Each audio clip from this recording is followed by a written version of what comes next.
been tracking this thing all day.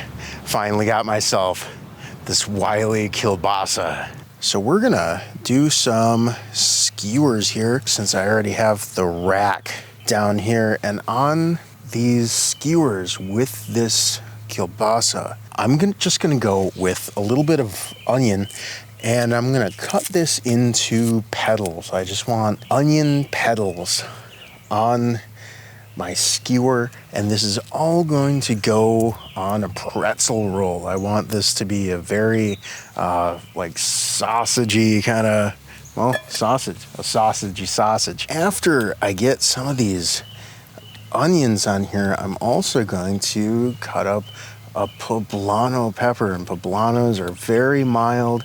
It has a little bit more of a peppery taste than, say, a bell pepper, but it has just no heat at all. So I'm gonna grab my poblano and just take the cap right off. And since I'm making 2 of these, I might as well just split this down the middle, right down the long part. And then maybe in half again to fit on those skewers. That way, I'm getting a little poblano, a little more onion. Everything's gonna get nice and roasty toasty. Poblano again. I'm gonna stick this whole thing on that grill grate. Sausages are already cooked.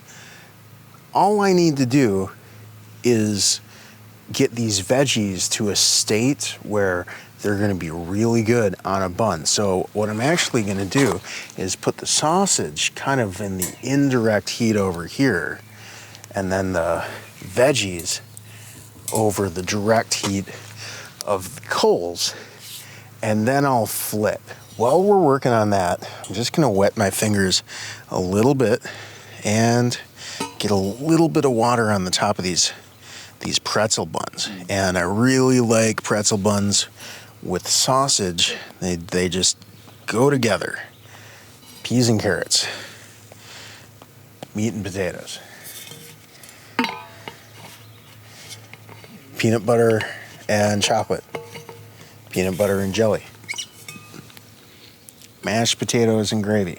Anyway, the water is going to help this salt stick to the top here, just like a pretzel. And then to warm these up a little bit, they're going to go on the indirect heat of our grill. Let's see how these are doing here. Does that need to be flipped? We have some nice color. I could use a little more time, maybe just a second over the direct heat there. There we go, starting to get some nice color on that kielbasa. Take that down a little bit. There we go. And all right, yeah, nice color. We want a little bit of char on those vegetables. Let's check out our buns. Those are coming up slowly, which we want them to do. We don't want them to get too much color on the bottom. They already have all of the color and the flavor that they need.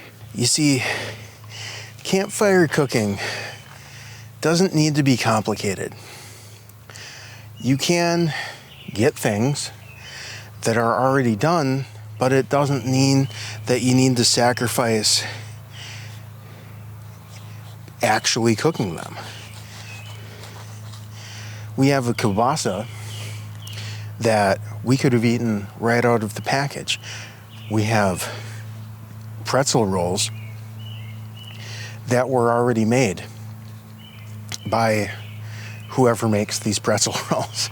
But we're just elevating it by adding heat, adding char, adding smoke, onions, peppers, adding heat to those. Most important ingredient. And what I'm doing here, I decided that the sausage was done. It had enough char on the outside. I still want those onions to cook a little more. You have to be able to recognize your heat zones especially when you're trying to tame wild heat, you know. So I put the sausage on the outside where it's only warm, and got those onions and peppers going right over those coals, or at least pretty close to it. Opening up these pretzel rolls here, which are nice and warm. I'm going to take this off in just a second. All right, this one is looking just fine. So here's what I'm going to do. I want to dress this bun with the onions, which, oh man, these are just perfect. There we go. Get some on the top, some on the bottom. Poblano. There we go. Then I want to get a little salt on there. There's plenty of salt on the bun and in the kielbasa, but I want some salt on my vegetables as well. If you season everything, then everything will be seasoned. And the crown on the king. I could have probably made 4 sandwiches with this kielbasa. Oh man, check it out. This is gonna be great. Let's attack this thing.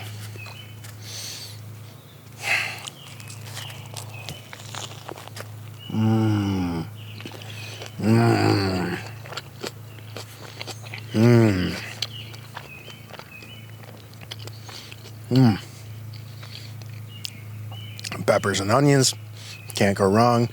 Sausage and pretzel, can't go wrong. I can taste everything because I salted everything. This is amazing. I could use some mustard, didn't really want to take it with me. It can get kind of messy, but you could make one of those little pouches that I've been making with some Parmesan cheese or celery salt or your own spice mix. Chili powder, I think, would be beautiful on this, but as it is, it's still full of flavor. I'll see you next week. Get out of the kitchen. Make yourself something amazing. 3, 2. I've done this before. I love to eat some food because that's what I want to do.